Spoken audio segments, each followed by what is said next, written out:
नाजरीन आदाब। पाकिस्तान में हमारे आज के मेहमान हैं भारतीय जनता पार्टी के सीनियर लीडर और एक साबिक वज़ीर सुनील कुमार शर्मा जी। सुनील जी, आपका शुक्रिया कि आप आज तशरीफ़ लाए हैं।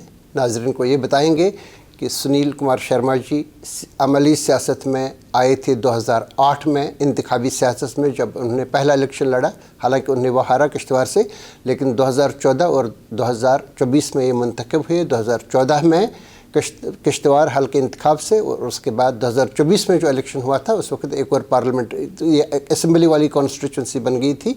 पाडर नागसैनी किश्तवाड़ से ही और इंद्रवाल के कुछ इलाकों को जमा करके वो कॉन्स्टिट्यूंसी बनाई गई थी। वहाँ से ये पहली बार उस कॉन्स्टिट्यूंसी से मेंबर ऑफ़ लेजिस्लेटिव असम्बली मुंतखब हो गए भारतीय जनता पार्टी के टिकट पे।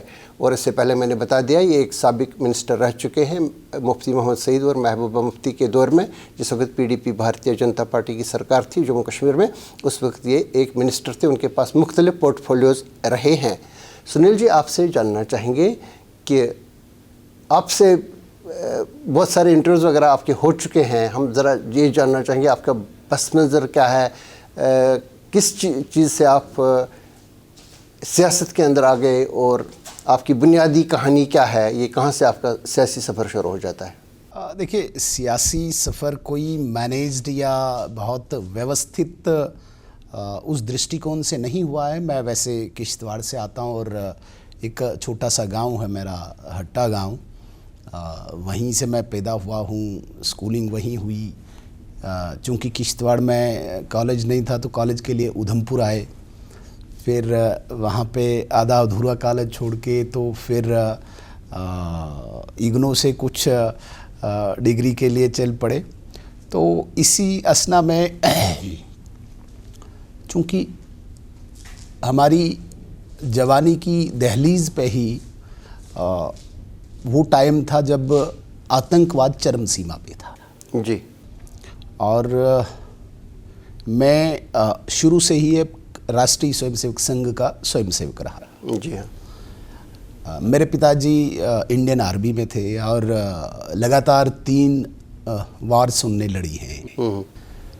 ये भी गर्व है मुझे। 1962 चाइना वार, 1965 पाकिस्तान के साथ वार और 1971। अच्छा, उन्हें लड़े हैं और संग्राम मेडल भी लिया है और पार तक लड़ते लड़ते गए हैं। अच्छी बात है। तो एक हिस्ट्री है उस चीज़ की। चूँकि राष्ट्रीय स्वयंसेवक संघ का एक स्वयंसेवक होने के नाते, जो मैंने कहा कि हमारी दहलीज़ के समय पे ही जब आतंकवाद था तो हमने उसे एक चुनौती समझा जी। और आपने देखा होगा जिस प्रकार से कश्मीर में पूरी तरह से जिसे हम कहेंगे जेनोसाइड, एथनिक क्लींजिंग कहेंगे हम जी, उसी प्रकार का एक इरादा आतंकवाद का हमारे इस पूरे ऑर्स्टवाइल डोडा में भी था। जी हाँ। वहाँ पे भी उसी प्रकार की सिलेक्टिव किलिंग्स, मास किलिंग्स आतंकवादियों द्वारा चल रही थी जी। और चूंकि हम उस वक़्त के जवान थे तो हमारे कंधों पे दायित्व था कि अपने क्षेत्र को बचाना है, यहाँ पे इस टारगेटेड या मास किलिंग्स को रोकना है, यहाँ से माइग्रेशन ना हो।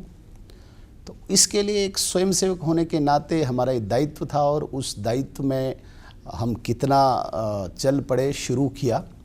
चलते चलते हमें लगा कि नहीं, जो हमारे इस वक्त परिस्थितियाँ, जो सर्कमस्टांसेस हैं, उसमें केवल और केवल एक राजनीतिक दल है जो इस चीज़ के लिए सपोर्ट कर सकता है जी। वो केवल भारतीय जनता पार्टी थी। और उस वक़्त स्वर्गीय अटल बिहारी वाजपेयी जी हों, आदरणीय आडवाणी जी हों, मुरली मनोहर जोशी जी हों, उनके वक्तव्य, उनकी जम्मू कश्मीर के प्रति चिंता, उनका डोडा बचाओ आंदोलन, ये कहीं न कहीं हमें प्रभावित कर गया। और उस लड़ाई को लड़ने के लिए एक राजनीतिक एक सहायता जहाँ से हमें मिली वो केवल भारतीय जनता पार्टी थी, तो बाय डिफ़ॉल्ट वो चीज़ें बन गई।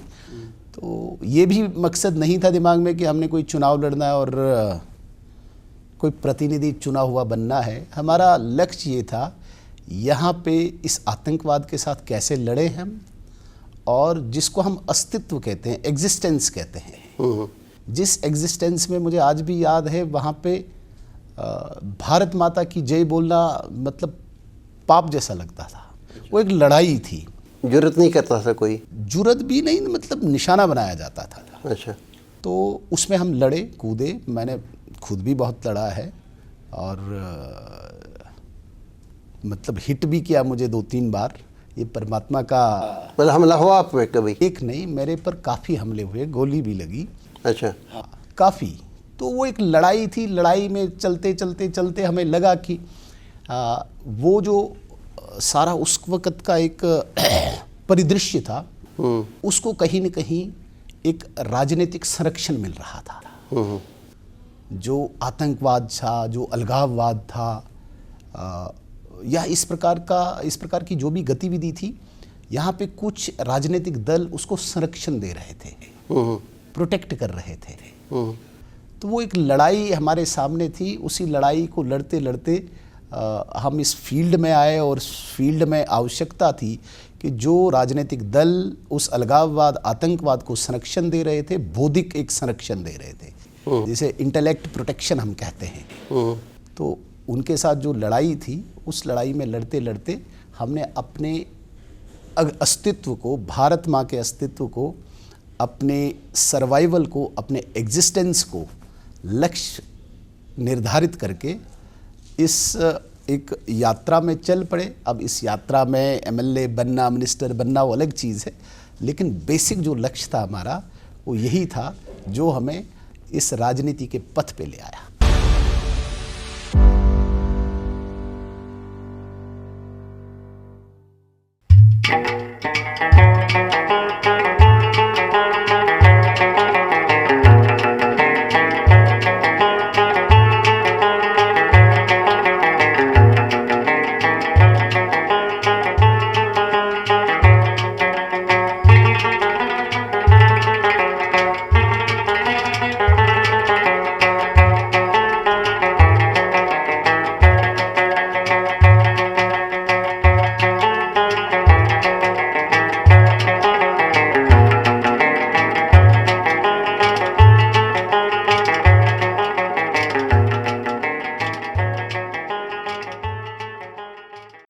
खौफ दहशत का माहौल था। 1991 में तो कम ही था। मेरे ख्याल से 1993 में अगले दिन इंडिपेंडेंस डे था, तो 14 अगस्त मेरे ख्याल से 1993 था। तो एक बस से उतारे गए लोग मज़हब की बुनियाद पे, जैसे कि आज कई जगहों पे करते हैं। तो उतारे गए जो हिंदू लोग हैं उनको अलग किया गया और मुस्लिम से अलग किया गया। तो मेरे ख्याल से 10 से 11 लोगों को उस वक्त मार डाला गया था। इसलिए मुझे आज भी याद है, ये 14 अगस्त 1993 की बात है। हम हायर सेकेंडरी में पढ़ते थे और सुबह सुबह कर्फ्यू का ऐलान हुआ और पता चला जम्मू के लिए एक बस जा रही थी। हस्ती एक जगह है, वहाँ पे आतंकवादियों ने रोका, धर्म के नाम पे अलग अलग किया और जो हिंदू थे उनको गोलियों का निशाना बनाया। 16 लोगों को वहीं पे शहीद किया। 16 लोग थे। हाँ, 1993 में। जी हाँ, मैंने बता दिया डेट। ऐसे एक नहीं, ऐसे अनेकों वहाँ पे मैसेकर्स हैं, अनेकों मैसेकर्स हो बोल सकता हूँ मैं। डोडा, रामबन, किश्तवाड़ में अनेकों मैसेकर्स हैं और वो एक लड़ाई थी, इसमें कोई शक नहीं थी। जिस प्रकार से चूँकि कश्मीर तो उन्होंने हिंदू विहीन कर ही दिया था, तो ये पूरा अर्स्टवाइल जो डोडा था ये निशाने पे था। लेकिन यहाँ पे सिक्योरिटी फोर्सेस के साथ साथ यहाँ के नौजवानों ने भी लड़ा है वॉलंटियरली। ये एक हिडन स्टोरी है, जिन्हें कहेंगे ना वो अनसंग हीरोज़ भी वहाँ पे हैं जिन्होंने जानें दी है। जी हाँ, अपने इस मातृभूमि के लिए। नो डाउट सिक्योरिटी फोर्सेस तो थी ही, लेकिन लोकल्स ने सर, ये एक लंबी कहानी है, किसी दिन इसी पे मुझे लगता है आपका एक पॉडकास्ट होना चाहिए। अर्स्टवाइल डोडा में और हम भी उसमें एक थे, ऐसे लोग थे जो फ्रंट पे आतंकवाद के साथ लड़ रहे थे, और वाहिद यही है कि कारण की जिस वजह से वहाँ पे आतंकवाद का खात्मा हुआ जी। अदरवाइज वहाँ पे भी माइग्रेशन के लिए बिल्कुल पूरी ताकत झोंक दी थी आतंकवादियों ने कि यहाँ से माइग्रेशन हो। तो हुई कोई माइग्रेशन वहाँ से? माइग्रेशन तो नहीं कहेंगे, उस प्रकार की माइग्रेशन मैं नहीं मानता हूँ, क्योंकि वहाँ पे इसीलिए लोगों ने अपनी प्राणों की आहुति दी, जाने दी, अन्यथा तो एक विकल्प था कि वो भाग आते वहाँ से। लेकिन जो बहुत रेयरेस्ट ऑफ रेयर कोई जिसे हम कहते हैं संपन्न परिवार जम्मू में या बाहर भी एक मकान बनाने के लिए, मतलब जिसके पास सामर्थ्य था, वो थोड़ा बहुत हल्का, उसे माइग्रेशन नहीं कहेंगे, शिफ्ट हुआ होगा कोई 0.12%, बट माइग्रेशन नहीं हुई। मतलब कोई ऐसी वाक़यात हुई जहाँ पे ज़ाहिर है कि क्वेश्चन ये थी कि हिंदू और मुसलमानों को आपस में लड़ाया जाए, इसी वजह से जम्मू शहर में भी कई धमाके यहाँ पे हुए, कई लोग यहाँ पे मारे गए। हालांकि पॉजिटिव बात इसमें यह है कि कोई क्लैश नहीं हुआ हिंदूज़ और मुस्लिम्स का, किसी भी जगह पे जम्मू में नहीं हुआ, और वहाँ भी कोशिशें इस किस्म की हुई, कई जगहों पे मैसेकर्स हुए या ब्लास्ट हुए। उसमें कोई शक नहीं है कि लक्ष्य उनका सिर्फ हिंदू मुस्लिम को लड़ाना ही नहीं था, वो एक पार्ट हो सकता है इस लड़ाई में, ताकि वो जो लड़ाई लड़ रहे हैं तो ये भी एक फैक्टर बने उस लड़ाई को और मजबूत करने के लिए। लक्ष्य जो बेसिक है वो कुछ और है, उसे आप भी जानते हैं और मैं भी जानता हूँ, लेकिन इसे भी हम रूल आउट नहीं कर सकते हैं कि दो फिरकों को लड़ाने के लिए प्रयास न किए गए हों। हमारे किश्तवाड़, डोडा या भद्रवा में तो ऐसे इंसिडेंट्स भी सामने आए, आपने देखा होगा, सुना होगा। 1993 में हिंदू मुस्लिम बहुत बड़ा राइट्स हुए जी। 1998 में बहुत राइट्स हुए, 2003 में राइट्स हुए, 2008 में राइट्स हुए, 2013 में राइट्स हुए। वो तो था, लेकिन उसके पीछे जो इंटेंशन थी वो सिर्फ इतना नहीं था कि हिंदू और मुस्लिम दो फिरके आपस में लड़े, इतना ही नहीं था।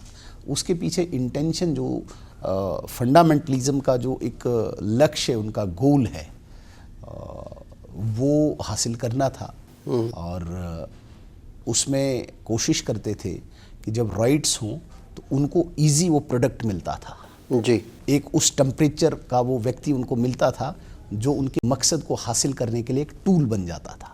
तो वो तो प्रयास हुए, उसमें कोई हम मतलब रूल आउट नहीं कर सकते हैं।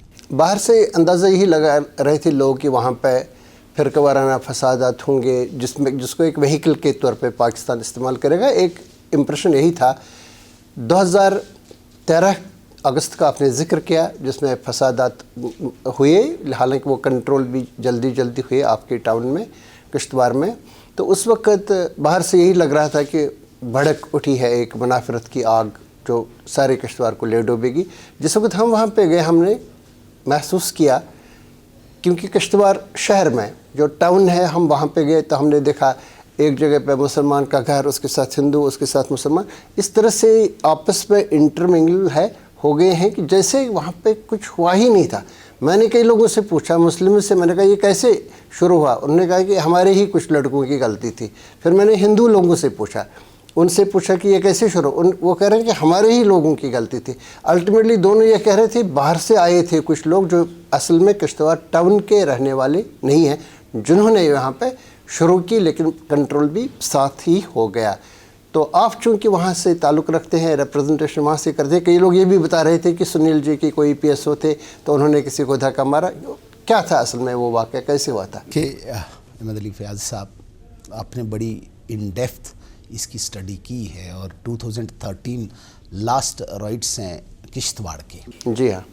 लेकिन लगातार मैं अगर सीरीज में बोलूं तो 93, 98, 2003, 2008, 2013 मैं फास्ट फॉरवर्ड में 2013 पे आया वाला। उसके बाद इसलिए नहीं हुए कि ऊपर मोदी जी आ जी। गए। अदरवाइज बाय एंड लार्ज अगर देखेंगे तो दोनों कम्युनिटीज़ में अच्छे लोग हैं, उसमें कोई संदेह नहीं किसी को होना चाहिए, और नहीं चाहते वहाँ पे फसादात हों जी।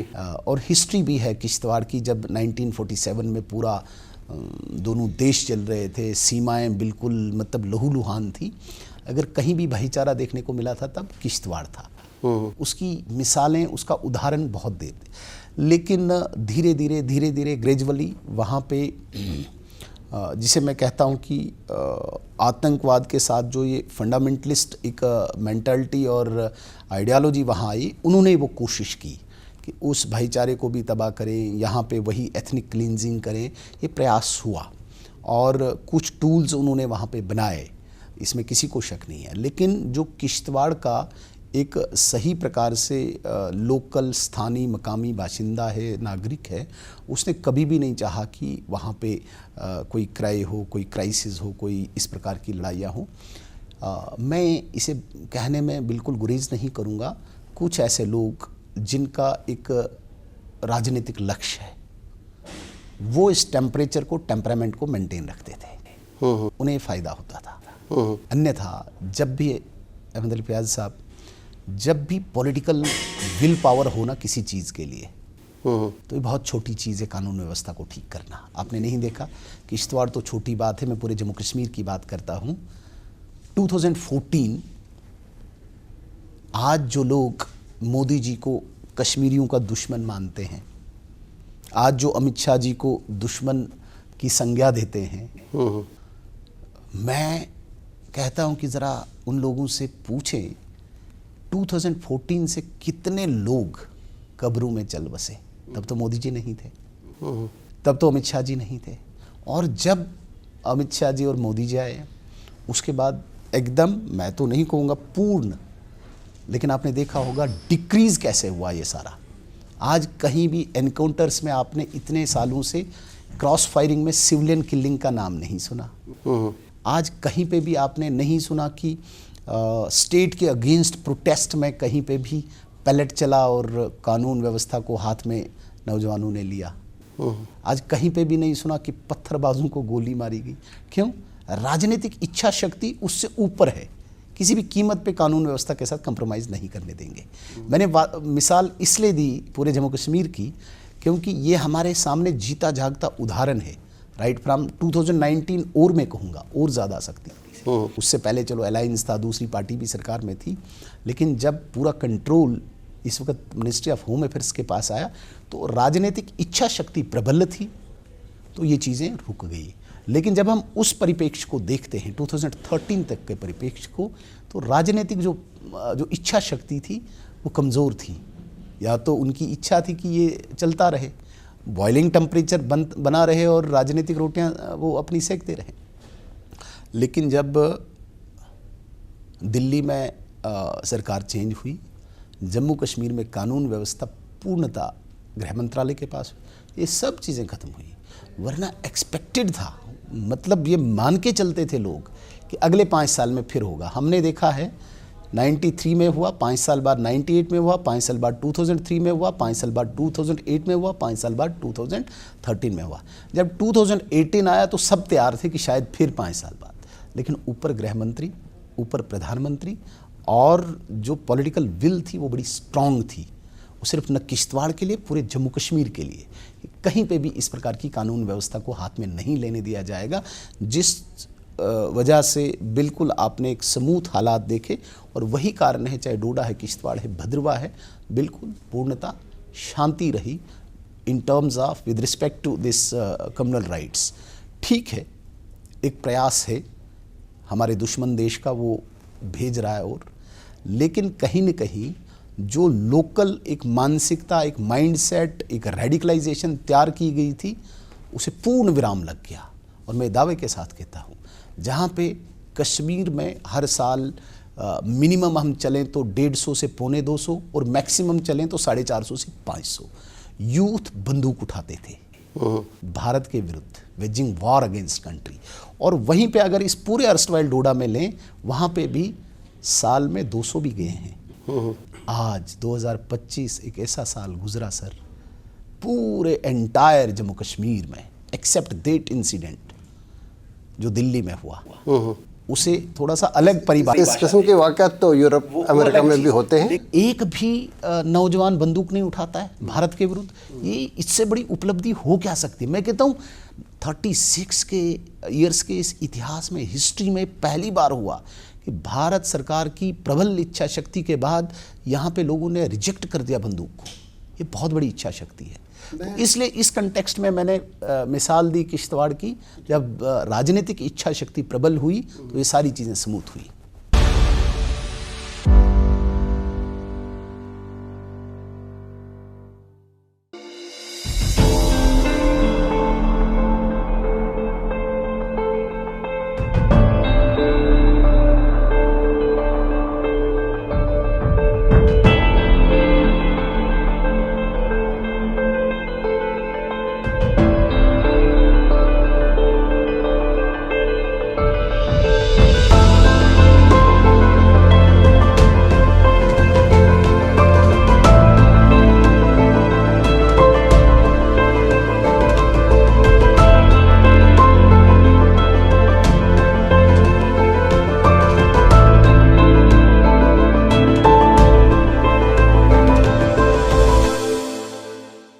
मैं आना चाहूँगा फिर 2013 की तरफ, इसलिए आना चाहूँगा कि आपने क्रेडिट दे दिया, और बहुत सारी चीज़ों का हम क्रेडिट देते हैं बीजेपी को बड़ी हद तक, ये नहीं कि छोटी हद तक, बड़ी हद तक हम उनको क्रेडिट देते हैं। यहाँ की सिचुएशन इस लेवल पे लाने के लिए जो कोशिशें की गई मरकज़ी और रियासती सतह पे, उसमें कोई दो राय ही नहीं है। लेकिन आपने चूँकि जिक्र किया, आपने बता दिया कि मोदी जी आए, ये आए मई 2014 में, आप लोग आए यहाँ पे स्टेट में मार्च 2015 में, पीडीपी और भारतीय जनता पार्टी की जो मिलीजुली सरकार थी।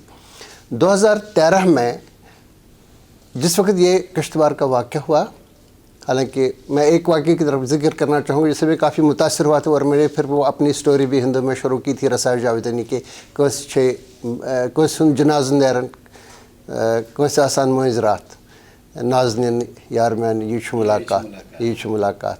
तो मैंने अपनी स्टोरी भी इसी से शुरू की थी। वहाँ पे मैंने देखा था कि एक हिंदू घर का एक दूल्हा था जिसकी शादी थी, और उधर आग जल रही थी वहाँ पे पूरे किश्तवाड़ में। हाँ एग्जैक्टली। तो वहाँ पे इनको 10-12 किलोमीटर टाउन से बाहर जाना था, तो जो लोकल मुस्लिम पॉपुलेशन थी वो दूल्हे के साथ चली, उनको एस्कॉर्ट किया, और वहाँ से भी वो वापस आए। एक वो तो मैंने पहले ही आपको रूल आउट कर दिया कि बाय एंड लार्ज वहाँ पे लोग बिल्कुल भी नहीं चाहते हैं, और मिसाल दी है किश्तवाड़ की। लेकिन कुछ मतलब ऐसा एलिमेंट तो था, उसे पॉलिटिकल प्रोटेक्शन थी और वो प्रयास कर रहा था, किसी हद तक वो सफल हुआ। इसे रूल आउट थोड़ी कर सकते हैं, आपकी भाईचारे में कोई कमी थी। मैं अब इस पर जो आप मैंने मैनेजमेंट की बात कर रहे हैं, मैं इस पे आना चाहता हूँ। इस वक्त भारतीय जनता पार्टी के senior leaders including mister Arun Jaitley, ये लोग आए जम्मू के एयरपोर्ट के पे, उन्हें चीफ मिनिस्टर की हिदायत के तहत रोका गया, उन्हें बाहर नहीं आने दिया। शायद आप भी उनसे मिलने के लिए गए थे, लेकिन उन्हें डिपोर्ट किया था। उसी वक्त इंजीनियर रशीद भी बता रहे थे कि मुझे वहाँ पे किश्तवाड़ जाना है, उनको भी इजाज़त नहीं दी गई, किसी भी सियासी लीडर को इजाज़त नहीं दी गई। और फिर लोग देख रहे थे कि अब जो भारतीय जनता पार्टी के लोग हैं क्या ये जा पाएंगे, तो चीफ मिनिस्टर ने कहा नथिंग डूइंग, उनको वापस भेजा गया दिल्ली। तो उस वक्त ही चले गए। इससे ये हुआ कि कुछ दिन तक कर्फ्यू रहने के बाद सूरत हाल वहाँ पे नॉर्मलाइज हो गई। अब ये मैं बता रहा हूँ कि इसमें मैनेजमेंट किस तरह से। दूसरा ये कि 2013 में ही 2-3 वाक़यात हुए ऐसे हुए जिससे काफ़ी ज़्यादा शोरिश बर्पा होने के इम्कान थे। 9 फरवरी 2013 को अफजल गुरु को फांसी दी गई। 10 दिन तक हड़ताल, ये जो कर्फ्यू रहा नाफिज, कोई मौत नहीं हुई, कोई क्लैश नहीं हुआ। इसके बाद गोल में एक जगह पे बीएसएफ के लोगों पे इल्ज़ाम था कि एक मदरसे में दाखिल हो गए, तो वहाँ पे गोली चली, तो 6 लोग वहाँ पे 6 मुस्लिम्स वहाँ पे मरे। तो ऐसा लगा कि फिर वाराना फसाद भड़केंगे, नहीं भड़के। तीसरा वाक़या था किश्तवाड़ का। ये तीनों वाक़े मैनेज किए गए इस तरह। और यहाँ उस वक्त होम मिनिस्ट्री मरकज़ के पास नहीं थी, उस वक्त रियासत के पास थी, नेशनल कॉन्फ्रेंस की सरकार उस वक्त थी। क्या आप इसको कोई क्रेडिट देते हैं? कौन सा क्रेडिट देंगे, किस प्रकार का क्रेडिट देंगे आप? सबसे बड़ी बात है 2 इंसिडेंट्स का उदाहरण देके आप कहेंगे कि क्रेडिट है, वो जड़ जो थी, वो रूट्स जो थे, वो तो वही थे। इनके कारण जो जिनको मैं स्टूडेंट्स मैं आज़ाद शुमार की तरफ आ रहा हूँ। इनके लॉ एंड ऑर्डर की कंट्रोल इनके पास। मैं आपको कहना चाहूँगा, देखिए सबसे बड़ी बात है रूट काज पे आप जाना चाहिए, होना चाहिए। जिस रूट काज में आपने ऐसे लोगों को मतलब खुली छूट दे रखी थी कि आप कुछ भी करें जी, आप कुछ भी करें, इंसिडेंट को मैनेज करना वो बड़ी बात नहीं होती है। आप कत्ल कर दें और फिर मैनेज करें, वो सक्सेस नहीं होती है। आपको रूट को ही खत्म करना, रूट आउट करना और एक एनवायरनमेंट देना। आपने इकोसिस्टम को वहीं रखा, राइट, आपने एनवायरनमेंट वहीं होने दिया। किसी इंसिडेंट को डिफ्यूज कर दिया गया, डिफ्यूज हुआ वो, बट डिफ्यूज कब हुआ? जब हो गया। सवाल ये था वो कुछ ना हो, उसके लिए आपने कोई एनवायरनमेंट ऐसा बनाया, इकोसिस्टम ऐसा बनाया, तो वो नहीं किया तो किस प्रकार का क्रेडिट दोगे आप? इन्हीं के कारण तो ऐसा हुआ। यही तो वो लोग हैं जिनके कारण ये सारी चीजें हुई। दिल्ली जाके एक चेहरा रखते हैं और यहाँ के दूसरा चेहरा, और इन्हीं के कारण ये पनप रहा था। दिल्ली में हमेशा दोस्ती रखते थे, तो यहाँ पे नहीं, मैं पूरी बात ये करना चाहता हूँ। जब आप क्रेडिट की बात करते हैं, दो चेहरे रख के ये अपने चरित्र को प्रस्तुत करते थे, अपने करैक्टर को रिफ्लेक्ट करते थे। दो चेहरे, दिल्ली में पूरी दोस्ती रखेंगे, यहाँ पे हम कश्मीर में आके दिल्ली के अगेंस्ट ही वर्गलाएंगे। ये चेहरा, ये दो परिवारों का, इसे आप बिल्कुल नकार नहीं सकते। और इसे कहने में मुझे कोई भी परहेज नहीं होगा। एजेंसीज हो या जहाँ पे भी इनकी रिपोर्टिंग हो, ये तय करते हैं एक स्पेस इनको मिलनी चाहिए रोने पीटने की, लेकिन वहाँ ये ज़रूर कहेंगे कि कश्मीरी को डंडा लगाते रहना है, वहाँ पे नौजवानों को पिटाई होनी चाहिए। यहाँ पे हम दोस्ती पूरी रखेंगे, दोस्ती वो रखेंगे कि हमें रोने दो, पीटने दो, लेकिन वहाँ पे कार्रवाई जारी रखो। कहीं पे भी इन्होंने अपने जिसे कहते हैं ना एक चेहरा, वो नहीं रखा। मुझे बताइए, जो कश्मीरियों के लिए हराम है वो इन दो परिवारों के लिए कैसे हलाल हो जाता है? मिसाल के तौर पे, मिसाल के तौर पे ये इस वक्त बीजेपी को या दिल्ली को बताते हैं कश्मीरियों का दुश्मन है, यही बोलते हैं जी। कोई एक व्यक्ति भी वहाँ गए तो उसको टैग लगा देते हैं, ये आरएसएस का है, ये नागपुर का है, ये होम मिनिस्ट्री का है, लगा देते हैं। खुद पूरी दोस्ती है, इनके लिए हलाल है, उनके लिए हराम है। ये मुझे समझ नहीं आया। जो इनके लिए हलाल है वो कश्मीर में आके कश्मीरियों को बोलते हैं तुम्हारे लिए हराम है। तुम्हें स्टैंप लग जाएगी किसी भी टीम की, B team, RSS team, Nagpur team, Modi team, Amit Shah team, लेकिन खुद पूरी दोस्ती। और खुद जहाँ पे बोलना है वहाँ पे ये बोलेंगे कि कश्मीरी सीधे नहीं हुए, अभी पीटना है। यहाँ आके उनको कहेंगे कि नहीं, दिल्ली हमें तंग करती है, दिल्ली खराब है। तो वो जो गैप है वो कभी फिल नहीं होने दिया इन दो परिवारों ने राजनीतिक दृष्टि से। और आज हम इनको क्रेडिट देंगे, यही तो कारण है, यही तो वो इंटेलेक्ट प्रोटेक्शन देने वाले। मुझे बताइए इन्होंने क्या किया ऐसा?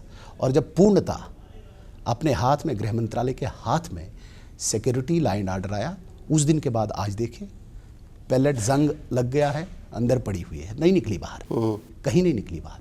मैं बार बार कहता हूँ। और कहीं पे भी दूसरे तीसरे दिन देखते थे हम, सिविलियन किलिंग भी होती थी, क्रॉस फायरिंग में सिविलियन भी मारे जाते थे। आज तो वैसा नहीं है ना, माहौल शांत है। और वो बड़े धुरंधर अपने आप को मानने वाले, वो ये कहते थे, बड़ी खुशी मनाते थे, स्कूल बंद हैं, कॉलेज बंद हैं, बिजनेस एस्टैब्लिशमेंट बंद है, और अपनी पीठ थपथपाते थे। आज स्कूल भी खुले हैं, बच्चे स्कूल जा रहे हैं, बिजनेस एस्टैब्लिशमेंट ओपन है। तो एक तो मेगा चेंज है ना सर।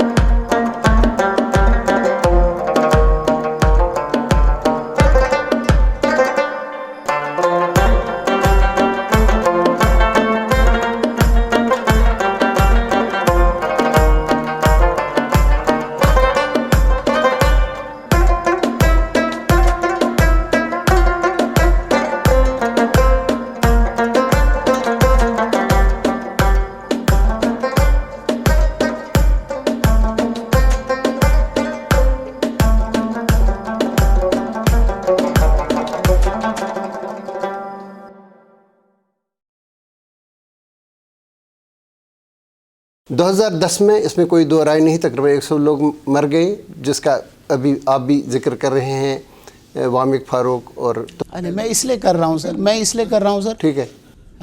उमर अब्दुल्ला साहब चिल्लाते हैं 13 जुलाई को, मैंने ओपन कहा वो राजद्रोही थे जी, ट्रेटर तक मैंने कहा, ठीक है, कहा। और अगर तब की रिपोर्ट देखी जाए तो उस वक्त उन्होंने स्टेट के अगेंस्ट एक विद्रोह किया, तो फायरिंग में मारे। रिपोर्ट जब उमर अब्दुल्ला साहब की गवर्नमेंट थी तब भी विद्रोह हुआ जी, और द्रोह में मारे गए। उसमें बच्चे भी थे, उसमें वामिक भी है जी, उसमें तुफेल भी है। तो इनकी भी रिपोर्ट है कि द्रोह था, विद्रोह था, स्टेट के अगेंस्ट विद्रोह था, उसमें ये मारे गए जी। हाँ, वो तो है। पैरामीटर्स बताए ना सर, वहां पे वो दीवार वो छलांग मार रहे हैं दीवार के ऊपर, ये शोधा है जी। क्योंकि इन्होंने महाराजा के विरुद्ध द्रोह किया। शोधा क्या है? उनको शोधा का मतलब क्या है? सो कॉल्ड शोधा मार्टियर्स मानते हैं ना जी, जिन्होंने उस वक्त द्रोह किया था, इन्होंने उन्हें शोधा कहा, शोधा ही कहा ना, शोधा, अच्छा, मार्टर्स, मार्टियर्स कहा ना, छलांग जी। मारी। उन्होंने महाराजा के विरुद्ध द्रोह किया था, इसलिए वो इनकी नजरों में शोधा हो गए। और जो तुम्हारे अगेंस्ट द्रोह किया तो वो तो जस्टिफाई कर दी।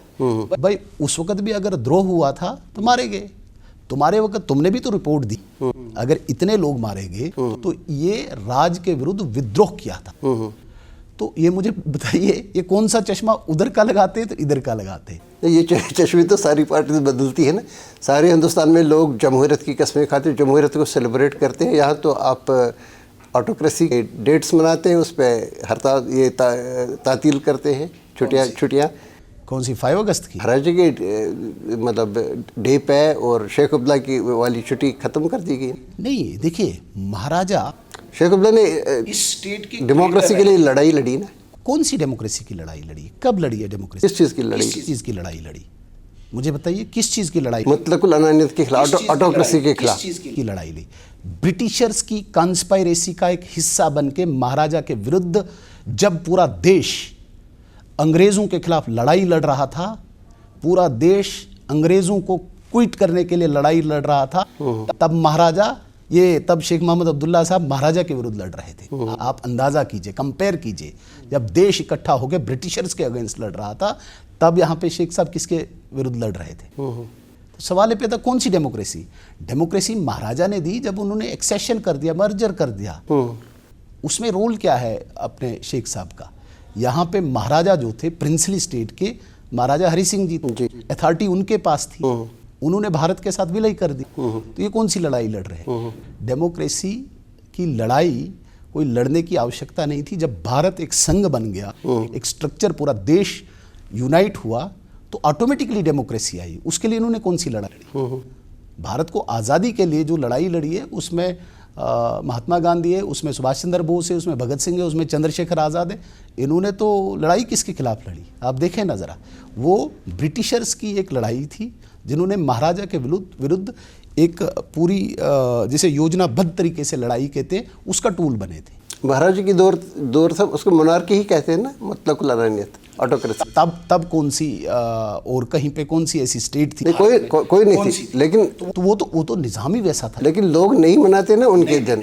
लोग नहीं, मैं दोबारा से कहूँगा, पूरे भारत में 562 जो रियासतें थी, यही तंत्र था, यही निज़ाम था। उस वक़्त कोई सेपरेट, एक जिसे कहेंगे सेपरेट एंटिटी नहीं था, इसी प्रकार का निज़ाम था। वो तो चला आ रहा था, वो एक संस्कृति का एक भाग था, एक परंपरा का भाग था। वो यहाँ भी हो रहा था। जब भारत एक संघ बन गया जी, तो उस वक्त तो ऑटोमेटिकली डेमोक्रेसी आई। ये कोई सेपरेट नहीं था कि भाई रेस्ट ऑफ कंट्री में इस प्रकार से हो रहा है, यहाँ गलत हो रहा है तो मैं वो करूँगा। भाई निज़ाम ही वही था, उससे पहले निज़ाम ही वही था। और आप क्या कहते हैं, महाराजा का जो रूल है आज भी याद करते हैं लोग, न सिर्फ जम्मू वाले, आज कश्मीर वाले भी याद करते हैं। आज जो बेसिक, जो एजुकेशन का, शिक्षा का उन्होंने उस वक्त प्रसार किया था, जो शिक्षा कंपलसरी की थी, वो महाराजा की देन है। आज जितने बड़े बड़े एसेट्स हैं यहाँ पे, महाराजा के टाइम के हैं, उसी रूल के टाइम के। आज बड़े बड़े हॉस्पिटल्स देखे आप, वहीं पे देखे SMHS देखे, स्कीम्स देखे, वहीं पे यहाँ पे आज भी इरिगेशन के लिए जो कैनाल बनी है उसी रूल में बनी हुई है। यहाँ पे SMGS देख लीजिए, यहाँ पे जम्मू कश्मीर बैंक देख लीजिए, कश्मीर में भी अगर आप कंपेयर करते हैं इन लोगों को उनके साथ, तो ये दुर्भाग्य हो सकता है इनका भी दिखाई। नहीं, मैं एक्चुअली ये जानना चाहता था कि किसी और स्टेट में राजा महाराजा के जन्मदिन पे छुट्टी नहीं होती है, यहाँ पे छुट्टी वाजब क्यों नहीं होती? अनेक ऐसे राज्यों में है, ऐसा कुछ नहीं। महाराजा देखिए, वो लास्ट महाराजा रहे हमारे इस प्रदेश के, तो गर्व की बात है जी, जिन्होंने इस स्टेट की सीमाएं कहाँ तक फैलाई थी, कितना विस्तार किया, इस स्टेट के लिए क्या क्या देन है उनकी।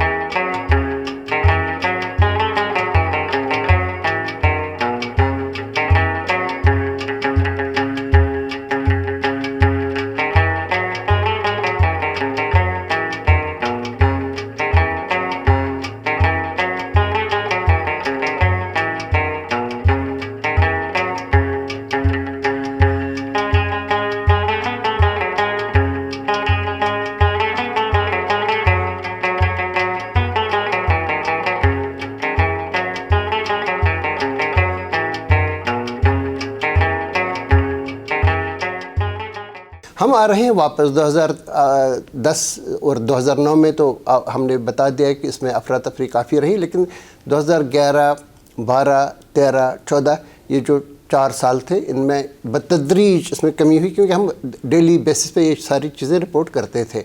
और 2014 के एंड पे उसके बाद आई आपकी सरकार मार्च 2015 में।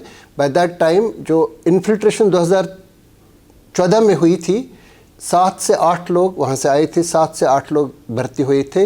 ये वही लेवल है जो आज की लेवल है, बराबर ये इस लेवल पे आ चुके थे। उसके बाद जब आपकी सरकार आई और मुफ्ती साहब ने कहा कि मैं हुर्रियत का शुक्रिया अदा करना चाहता हूँ, पहले ही प्रेस कॉन्फ्रेंस में हमें यहाँ जम्मू में बता दिया, और उसके बाद एक नया माहौल तैयार हो गया। उन्होंने कहा कि मैंने डायरेक्टर जनरल पुलिस को हिदायत दी है कि सियासी कैदियों को छोड़ दें, और उसके 4-5 दिन के बाद मसरत आलम भट्ट को छोड़ा गया, जिसको पकड़ने में उमर अब्दुल्ला गवर्नमेंट को 5 महीने लग गए थे 2010 में। तो उसके बाद उसी दौर में बुरहान वानी पैदा हो गया, जलसे जुलूस होने लगे, सैयद अली शेख गिलानी के हक़ में रिसेप्शन दिया गया, सरकार आपकी थी अप्रैल 2015 में, जिस जो डायरेक्टर जनरल पुलिस के दफ्तर। देखिए, एक प्रयोग हुआ भारत सरकार की तरफ से कि जो मेन स्ट्रीम पार्टीज हैं उनके द्वारा एक प्रयोग किया जाए, और उसमें पहला प्रयोग था नेशनल कॉन्फ्रेंस को अपने साथ जोड़ना। ठीक। उमर अब्दुल्ला साहब को अपना मिनिस्टर बनाना, भाजपा का जी, वो प्रयोग। ठीक है, क्योंकि at the end of the day यहाँ के लोग जो इस प्रदेश के हैं, इन्हीं द्वारा हमने तंत्र को चलाना है। जी। तो जो यहाँ पे पॉलिटिकल पार्टीज हैं उन पे एक प्रयोग हुआ जी, लेकिन not at the cost of our sovereignty. तो इनको आजमाना एक एक करके। आजमाना मतलब होता है कि भाई इनके द्वारा चलाओ, जहाँ पे कोई कमी दिखे आपको तो फिर तो खुद लेना है। ठीक। आप डायरेक्ट अपने चीज में अपने हाथों में चीज लोगे तो उससे क्राई भी हो सकती। तो पहला प्रयोग था फारूक अब्दुल्ला साहब, उमर अब्दुल्ला साहब के कंधों पे सारी जिम्मेवारी देके भारतीय जनता पार्टी के अंदर अपना मिनिस्टर बना के हमने प्रयोग किया ना, कोई हासिल नहीं हुआ। एक और प्रयोग मुफ्ती साहब के टाइम भी हुआ, मेन स्ट्रीम पॉलिटिकल पार्टीज थी, हासिल कुछ नहीं हुआ। अगर 1996 में 1998 में नेशनल कॉन्फ्रेंस बीजेपी के साथ अलायंस करती है तो 2002 तक बहुत ऐसी घटनाएं हैं, लंबा टाइम लग जाए, जिसमें इन्होंने कहीं न कहीं देश की एकता अखंडता के लिए मतलब ऐसे प्रयास किए कि जिससे उसमें ब्रीच हो। ठीक। उसके बाद जो मुफ्ती साहब का दौर आया, एक और प्रयास किया गया, मुफ्ती साहब को भी जोड़ा।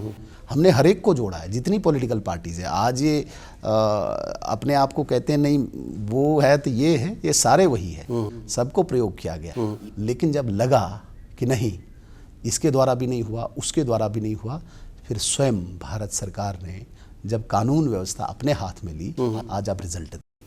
इसलिए मैं एक पर नहीं बोल सकता हूँ, पीडीपी को भी आजमाया, नेशनल कॉन्फ्रेंस को भी लाया, प्रयोग किया, जो छिटपुट बाकी थे उनको भी प्रयोग किया। तो कोई भी इनके अंदर, इनके मस्तिष्क में वही तत्व बैठा हुआ है कि किसी न किसी तरीके से कश्मीर में एक भ्रम फैला के रखो कि हमारे विरुद्ध दिल्ली है, हम पूरी दोस्ती रखेंगे दिल्ली जाके, लेकिन यहाँ पे बोलेंगे कि दिल्ली विरुद्ध है, ताकि वो वोटवादी राजनीति चलती जाए। और आज जब हमें लगा कि ये असफल रहे, फिर भारत सरकार ने खुद अपने हाथ में चीज़ें लेके डेमोक्रेसी का भी तकाजा रखा पहले, फिर वो मसरत आलम भी ठिकाने लग गया, फिर यासीन मलिक भी ठिकाने लग गया, फिर वो आसिया अंद्राबी भी ठिकाने लगी, ज़हूर वटाली भी लगा, नईम खान भी लगा, इंजीनियर रशीद भी लगा, फिर सबको लगा, फिर जाके निज़ाम ठीक हुआ। लेकिन पहले तो प्रयास करना होता है। एक जो टेरिटरी होती है, उस टेरिटरी के लोगों द्वारा, चाहे सो कॉल्ड मेन स्ट्रीम हो या कुछ हो, उनके द्वारा तो प्रयास किया गया, उसमें कोई गलत तो नहीं किया भारत सरकार ने। मजाक में ही आप परसों बता रहे थे कि अल्ताफ के लोग को के उसी को बता रहे थे या सलमान सागर को, आप कह रहे थे कि इन्होंने भी मदद की 370 खत्म करने में। देखिए, अब ऐसा कुछ था? सबने ही मदद की है, सब लोग ही खुश हैं 370 के बाद। तो उन्होंने वैसे ही बात छेड़ी 370। मैंने कहा यार तुम लोग भी तो खुश हो, तुम लोग भी तो मतलब साथ हो, तुमने भी साथ दिया है, हम कैसे उसे नकार सकते हैं। तो अभी ये दो चेहरे लेके नहीं चलो। हालांकि नेशनल कॉन्फ्रेंस ने एक और बड़ा प्रयास किया, स्पेशल स्टेटस एक रेजोल्यूशन लाया और कश्मीर में दूसरी आग फैलाने के लिए। मैंने चैलेंज किया था, शायद आपने भी सुना हो, असेंबली के पटल पे मैंने कहा है कि स्पेशल स्टेटस शब्द with respect to Jammu and Kashmir Bharat के आईन में, भारत के संविधान में कहीं पे भी लाओगे, मैं हर सजा भुगतने को तैयार हूँ। जब आप कॉन्स्टिट्यूशनल पोजीशन डिमांड करते हो एक रेजोल्यूशन में, और वो शब्द ही नहीं है कॉन्स्टिट्यूशन में, और मांग रहे हो पार्लियामेंट से, तो वो तो बाय डिफॉल्ट रिजेक्ट होता है। वो तो गुमराह कर रहे हो ना आप। वो तो एक टेम्परेरी प्रोविजन शब्द था। टेम्परेरी प्रोविजन और स्पेशल स्टेटस में जमीन आसमान का अंतर है। लेकिन कश्मीर के लोगों को special status, what is this special status, जरा डिफाइन करो स्पेशल स्टेटस क्या होता है। स्पेशल स्टेटस कोई भी रियासत आज मांगेगी, मुझे इकोनॉमिक पैकेज दो, मुझे एम्प्लॉयमेंट का पैकेज दो, that is special status. But ये जो टर्मिनल, जैसे कि 371 के तहत जैसे प्रोविजन है, नहीं कौन सा प्रोविजन है 370 में, बताओ स्पेशल स्टेटस कौन सा प्रोविजन? एक 371 के तहत जो प्रोविजन है, कोई प्रोविजन स्पेशल स्टेटस नहीं। देखिए सर, आपने कहा रेजोल्यूशन में, आपने हमारा स्पेशल स्टेटस लिया, वो था ही नहीं कुछ, तो लिया ही नहीं। आप खुद अपने आप को ही नेगेट कर रहे, ठीक है ना। मैंने इस कंटेक्स्ट में कहा था कि 1996 में आपने एक ख्वाब दिखाया था कि हम एटॉनमी लाएंगे, और वो रेजोल्यूशन भाजपा की सरकार ने रिजेक्ट किया, और भाजपा के मंत्री तब उमर अब्दुल्ला साहब थे ना उसी कैबिनेट में, और वो रिजेक्ट हुआ। दैट मीन्स कि वो चैप्टर क्लोज हो गया कश्मीरियों के साथ। अब आपने दूसरा ख्वाब दिखाया 370 का, फिर आप इसी को कहते हो स्पेशल स्टेटस, वो अपने आप में रिजेक्ट होता है। अल्टीमेटली ये बता रहे हैं रेस्टोरेशन ऑफ स्टेटहुड, जो होम मिनिस्टर ने floor of the house parliament में बताया है, प्राइम मिनिस्टर ने बताया। अहमद अली फयाज साहब, आप मुझे बताइए उसमें इनका कौन सा रोल है? वो डिमांड है ही नहीं, क्योंकि वो भारत सरकार की कमिटमेंट है। तो कमिटमेंट है, हम देंगे।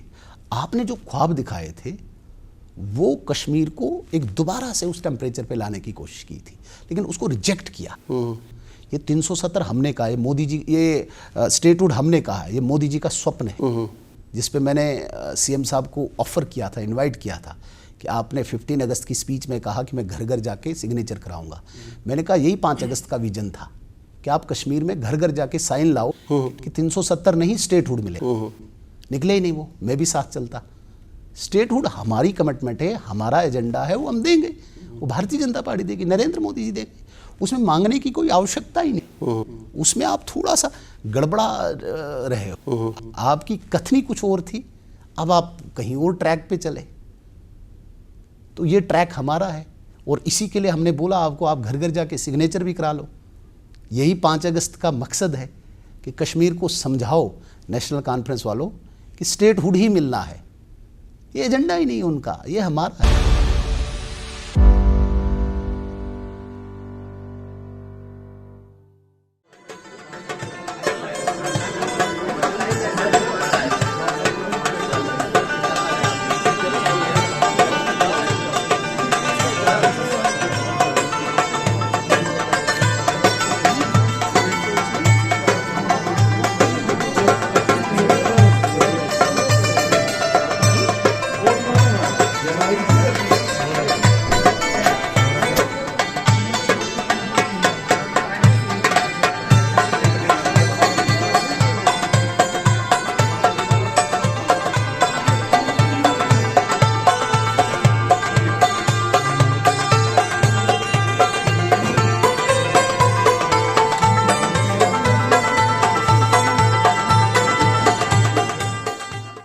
बीच में श्यामलाल शर्मा जी ने, जो आपके साथी हैं, पहले कांग्रेस में थे, मिनिस्टर भी थे, इन्होंने बताया कि 16 साल से हम लड़ रहे हैं जम्मू के स्टेटहुड के लिए, ये मुमकिन क्यों नहीं है। एक पॉडकास्ट में तो उन्होंने बता दिया, हालांकि आपने अपने बयान में बता दिया है ये उनकी ज़ाती राय है, लेकिन ये जानना चाहते हैं हम, कहीं पे भी कहाँ से खड़ा हुई, लोगों की एस्पिरेशन कुछ भी हो सकती है जी, ठीक है सर। कहीं पे लोग जम्मू सेपरेट स्टेट की डिमांड कर सकते हैं, लोगों की एस्पिरेशन है, उसे आप दबा नहीं सकते, ठीक है ना सर। स्टेट अलग मांग रहे हैं, एडमिनिस्ट्रेटिवली एक अलग से एक टेरिटरी चाहते हैं, तो अगर उसमें कोई विधायक कोई एस्पिरेशन किसी पब्लिक की रिफ्लेक्ट करे तो उसे बगैर डिस्कस किए पार्टी पटल पे आधिकारिक रूप से मैं कह नहीं सकता हूँ, ठीक है ना।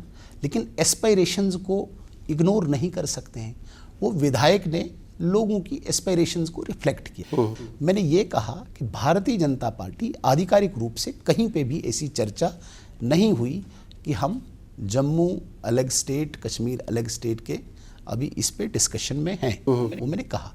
लेकिन श्यामलाल शर्मा जी का वो ये कहना था कि लोग कहीं पे अगर कहें तो वो उन्होंने रिफ्लेक्ट किया है, लेकिन इसको किसी पार्टी के फोरम पे डिस्कस करना, फिर पार्टी का एजेंडा बनाना, वो हमारा नहीं है। जब आप असेंबली में बोल रहे थे तो चीफ मिनिस्टर ने क्यों बता दिया कि उन्होंने होम मिनिस्टर का जिक्र किया, अनपार्लियामेंट्री लैंग्वेज का भी इस्तेमाल किया वहाँ पे, जो बाद में कहा कि ये हम इसको रिग्रेट करते हैं, तो इस वजह क्या थी? क्या होम मिनिस्टर ने आपको बताया था आपके साथियों को कि ये जम्मू स्टेट की बातें बंद करो? अब बीजेपी के अंदर क्या बातें होती है चीफ मिनिस्टर साहब को ज़्यादा पता है, तो फिर वो अपने आप को बोलें कि भाई बीजेपी की मैं नज़दीक हूँ, और उन्होंने बोला कि इनकी पिटाई हुई तो उनको गले लगाया गया, तो ये बोले ना, अच्छी बात है। अगर होम मिनिस्टर हमारे चीफ मिनिस्टर साहब को गले लगाते हैं तो इसमें बुराई क्या है। लेकिन एकदम वो चेंज हो जाते हैं, नहीं वो ऐसे वो वैसे। अगर हमें उनके मुताबिक, चीफ मिनिस्टर के मुताबिक हमें पीटा और चीफ मिनिस्टर को गले लगाया, यही बोल रहे थे ना कि मेरी तारीफ हुई दिल्ली से, मैं तो कहता हूँ तो यही तो बोलो आप कश्मीर में जाके, दो चेहरे नहीं रखो। आप अगर गले लगाते हैं आपको, तो वो कश्मीरियों को बोलो कि आपको भी गले लगाएंगे। वहाँ बोलते हैं आप दुश्मन हैं। कश्मीर के लोगों देख रहे थे उसकी तकरीर, वो थोड़ी जम्मू के लिए थी जो बता रहे थे वो। एग्जैक्टली। लेकिन फिर जाके वहीं पे वो क्या कहेंगे, दिल्ली आपकी दुश्मन है, बीजेपी आपकी दुश्मन है, या कोई अगर उमर अब्दुल्ला साहब के अलावा कोई गले मिला तो वो तो आरएसएस नागपुर की स्टैंप लग जाती है। वो लगे उनके लिए अच्छी बात है, वो खुद इस बात को इकरार करते हैं, मुझे फ़ोन आया, इनकी पिटाई हुई, मुझे गले लगाया, ठीक है ना। तो फिर दूसरे के लिए फिर वो हराम क्यों हो जाता है, यही तो मैं बोलना चाहता हूँ। उसके लिए हलाल है, उसकी प्रशंसा करना उसके लिए हलाल है, ये बहुत बड़ी बात है, क्योंकि शहजादा है ना, इसलिए मैं बोल रहा हूँ। अगर दूसरा कोई गले लगे, उसको स्टैंप लगानी है, ये कश्मीर का दुश्मन है। तो इसी चरित्र को मैं कहता हूं कि सामने लाओ। अगर आपको कोई गले लगाता है, अगर आपको भारत का गृह मंत्री प्रशंसा करता है, तो एक शोपियां के कॉमन इंसान को जब वो गले लगाएगा तो तब आपको तकलीफ क्यों हो रही है? तो तेरे लिए जो हलाल है कश्मीरियों के लिए क्यों हराम हो जाता है? इस डेफिनेशन को बाहर निकालो। आपकी एक खत का भी जिक्र आया था कि आपने स्पीकर को लिखा, आपने एहतजाज किया कि आप बायस्ड हैं। क्या बायस्ड हैं स्पीकर?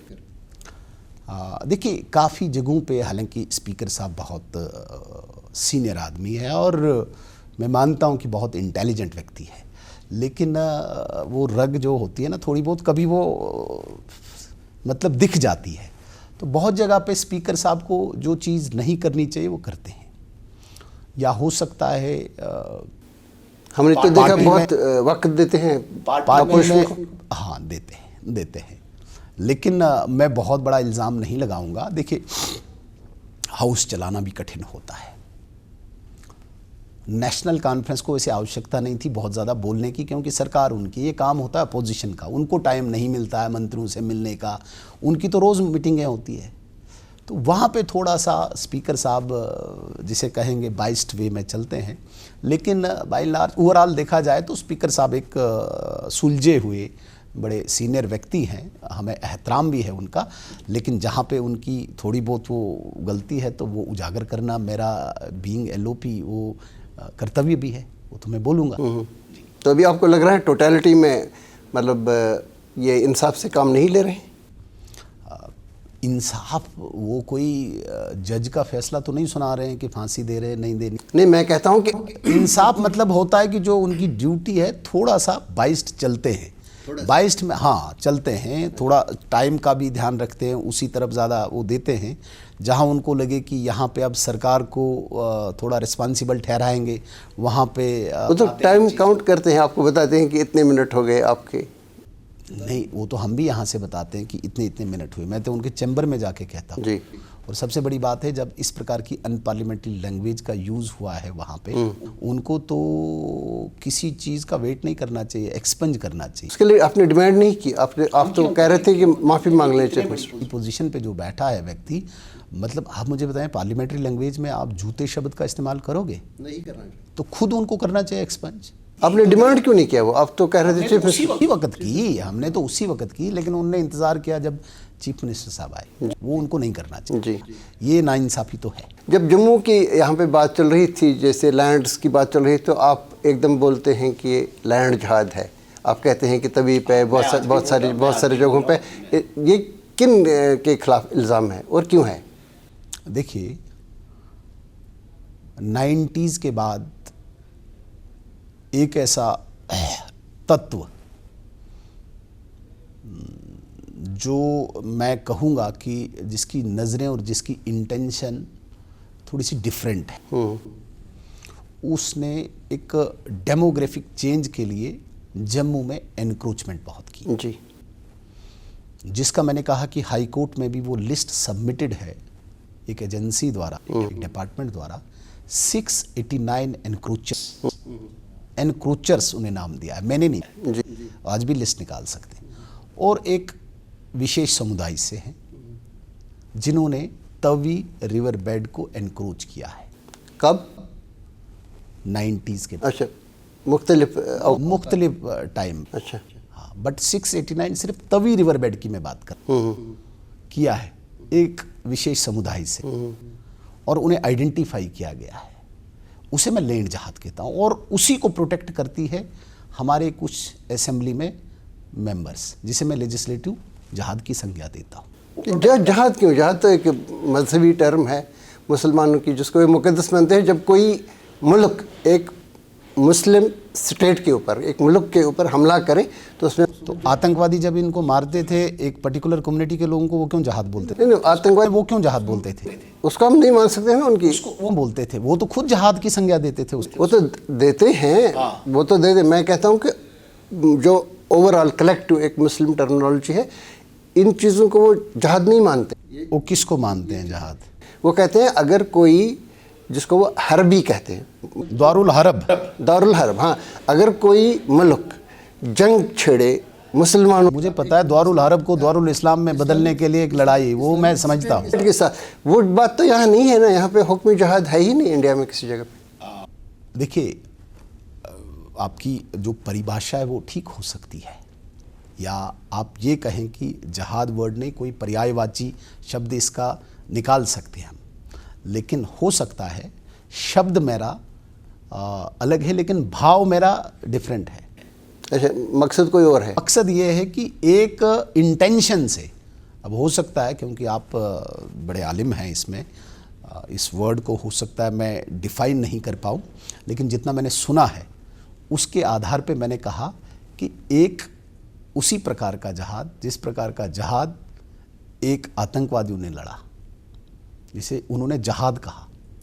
वो तो बता रहे, मैं सिर्फ ये बात बता रहा हूँ कि मसूद अजहर और हाफिज से डिसाइड नहीं कर सकते हैं जहाद क्या है और क्या नहीं। लोगों को बाहर आना चाहिए जो इसमें आलिम हैं, वो ये कहें कि ये जहाद नहीं, वो नहीं कहते हैं ना। बता रहे हैं हर जगह, नहीं बता रहे, बताए ना, देवबंद से लेकर के जो भी मुस्लिम क्लर्जी है, हर एक ने कहा, हर एक ने कहा। करता हूँ, बहुत रिस्पेक्ट है मेरे मन में आपके लिए, इसमें कोई शक नहीं, और जो आपने डेफिनेशन दी है बिल्कुल सही हो सकती है, बट मेरी जो कहने का जो तात्पर्य है उसमें वो इंटेंशन, जो जहाद की इंटेंशन सो कॉल्ड इनका जो जहाद था, वो इंटेंशन जो थी वही इंटेंशन यहाँ पे भी एक डेमोग्राफिक चेंज के लिए एक पर्टिकुलर कम्युनिटी का जो एनक्रोचमेंट है वो 689 एनक्रोचर्स तवी रिवर बेड की लिस्ट आज भी हाई कोर्ट के पास सबमिटेड है, जिसको लेजिस्लेचर में प्रोटेक्ट भी किया कुछ Right. जो गलत है। राइट, तो सरकार आपकी है, उठा दीजिए उन लोगों को, किसी मुसलमान को एतराज़ नहीं है ना। नहीं, बात मुसलमान की है ही नहीं। मुसलमान शब्द कहाँ से आया? सरकार हमारी नहीं है, मैं आज भी कहता हूँ, मैं विपक्ष में हूँ और सरकार नेशनल कॉन्फ्रेंस की है, मैंडेट उनको इससे पहले आपकी थी ना? नहीं थी हमारी, 15 से 18 तक। उससे पहले सरकार नहीं थी। फिर हम संविधान को चैलेंज करते हैं। जो लोग कहते हैं कि एलजी का टाइम बीजेपी का था, वो कॉन्स्टिट्यूशन या जानता नहीं है या चैलेंज कर रहा है कॉन्स्टिट्यूशन ऑफ इंडिया को। कॉन्स्टिट्यूशन ऑफ इंडिया ये कहता है कि भारत के राष्ट्रपति का रिप्रेजेंटेटिव गवर्नर या एलजी होता है। वो अनबाइस्ड पोजीशन पे होता है, वो न्यूट्रल पोजीशन पे होता है। वो एनसी का ही उतना ध्यान रखेगा, बीजेपी का ही उतना ध्यान रखेगा। तो मैं बीजेपी का कहाँ से सरकार आई मेरी? वो एलजी की 15 से 18 तक की। 15 से 18 में फिर हम एक अलायंस पार्टनर थे और छोटे पार्टनर थे। जो चीज़ें सरकार के हाथ में थी, मैक्सिमम लाइन ऑर्डर की, वो उन्हीं के पास थी। हमारे पास वो चीज़ें नहीं थी। जब हमने करना चाहा उस वक्त फिर जहां हमें दिखा कि नहीं, कहा ना वो प्रयोग जब असफल रहा, आउट साइड बाद चीज़ें हुई। इस 370 गिरा, जब 35 गिरा, तो वो तो करके दिखाया। फिर ने कोई पत्थर चला के देखे, वो तो करके दिखाया। आतंकवादी बन के देखे, के दिखाया। अलगाववादी कोई नारा लगाया, आज क्यों ट्विटर से भी हटा देते हैं सारे अपना वो टैग भी, करके दिखाया। लेकिन बहुत सारी ऐसी चीज़ें नहीं हो पाई, टाइम कम था। लेकिन इसका ये मतलब नहीं, ये कंटिन्यूअस प्रोसेस है, दूसरी सरकारों को करना चाहिए। एनक्रोचर है, गलत है, क्यों कर रहा है? वो तो करना चाहिए सरकार को। सवाल यहाँ पे मुसलमान का नहीं, मुसलमान हमारे भाई हैं, ऐसी क्या बात है? मुसलमान दुश्मन थोड़ी है, आप क्या बात करते हैं? लेकिन जो एनक्रोचर है तो चाहे वो हिंदू हो या मुस्लिम हो, भी है। अब हम ये जो इसकी बात करना चाहेंगे, जो आपके इलाके से गुजरता है दरियाई चनाब, ये हमारा सबसे बड़ा ज़ख़ीरा है हाइड्रो इलेक्ट्रिक पावर जनरेशन का। इस पे बड़े बड़े जो प्रोजेक्ट्स बने हैं, इसी पे बने हैं और ये हमारा एक असासा है। और आपके एरिया में 2 प्रोजेक्ट्स की मैं बात करना चाहूँगा। एक ये कीरू हाइड्रो इलेक्ट्रिक प्रोजेक्ट, दूसरा है रतले वाला। ये दोनों कंट्रोवर्सीज़ के शिकार क्यों हो रहे हैं? एक में तो सत्यपाल मलिक गवर्नर साहब ने कहा कि मेरे पास राम माधव, पहले तो नहीं बताया, दूसरे इंटरव्यू में फिर उसने कहा, जो अप्रैल 2023 में उसने अवायर को दे दिया। पहले तो ऐसे ही बताया था, इशारा हालांकि सब लोगों को लग रहा था। वो बता रहे थे ये मेरे पास आई, ये रोकना चाहते थे कि इसको मत कैंसिल कर लो। जो सिविल कंपोनेंट है 2000 करोड़ रुपए का कीरू में। तो दूसरा जो है हाइड्रो इलेक्ट्रिक प्रोजेक्ट रतले वाला, तो इसमें भी जो कंपनी वहाँ थी मेघना इंजीनियरिंग, तो उन्होंने इल्ज़ाम लगाया कि लोकल लीडरशिप, जिनका इशारा जाहिर है कि वहाँ के दोनों में अलग अलग, हाँ दोनों में अलग अलग सबस्टांस है। से जानना क्योंकि आप मकामी है ना, इसलिए मैं करते हैं। जी हाँ। उस वक्त गवर्नर साहब ने क्या कहा, सत्यपाल मलिक साहब ने क्या कहा, कौन था, इस इन डेप्थ में हमारा कोई रोल नहीं है ना, इतना पता है। वो चीज़ें इन्वेस्टिगेट हो रही है। आप इससे पहले पावर मिनिस्टर रहे थे ना? 45 डेज रहा, ओनली 45 डेज। आपकी नज़र में आई कोई ऐसी फाइल? हाँ नहीं, तभी आया नहीं, उसके बाद हुआ। अच्छा, तब नहीं आया। तो उस वक्त ये CB, PPPL, इनके पास कोई प्रोजेक्ट उस वक्त नहीं था ऐसा? एक्चुअली क्या था, 45 डेज में कुछ हो ही नहीं पाया। अच्छा, 45 डेज बहुत कम अरसा होता है अहमद अली फयाज साहब, बहुत कम अरसा। जी हाँ। तो ये कीरू उसके बाद आया, कीरू शायद 20 में आया। उसमें जब वो आया तो गवर्नर साहब का वो इन्वेस्टिगेशन हो रही है, क्या हो रही है, वो सामने आ जाएगा। उसमें मुझे इतना ज़्यादा नॉलेज है नहीं, वो किस लेवल पे हुआ।